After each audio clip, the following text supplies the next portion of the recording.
Hi guys, it's Mrs. Davis. So we are in CS Discoveries, Unit 2, Stage 5. So it says up here, images and HTML.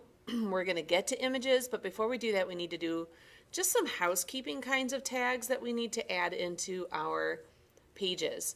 So I've got my recipe page that I've created. And in this, we're going to be adding elements that tell our browser, so like Chrome,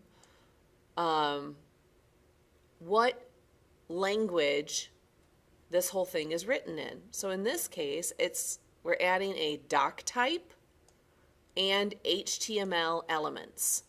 Now, here's a great image right here that explains how to do this.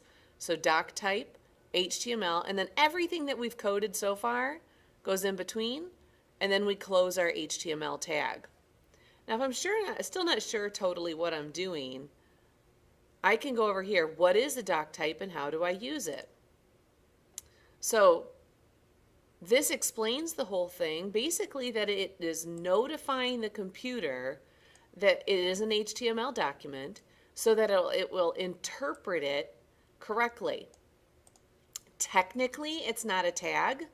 It's more like instructions to the web browser. It looks like a tag though, so we kind of go with it. Notice that there's not a closing tag for a doc type. So we'll start first at the very top. So I need to hit enter so I can move everything down. Right up here at the top, I'm going to do my less than, and I'm going to use my caps lock, exclamation point, doc type. I'm turning off my caps lock and then HTML. And then I'm going to do my greater than. So then it tells us, I'm going to collapse this, what is the HTML element and how do I use it? Here, this is telling us that the HTML tag is telling the computer where the HTML information starts and stops. Okay?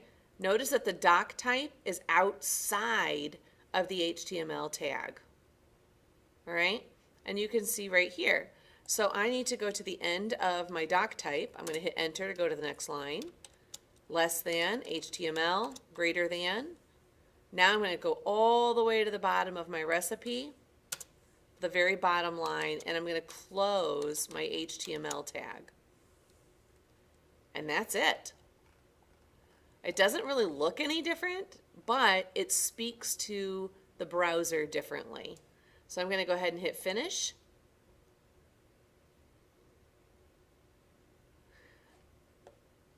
And we will look at 3 in a separate video.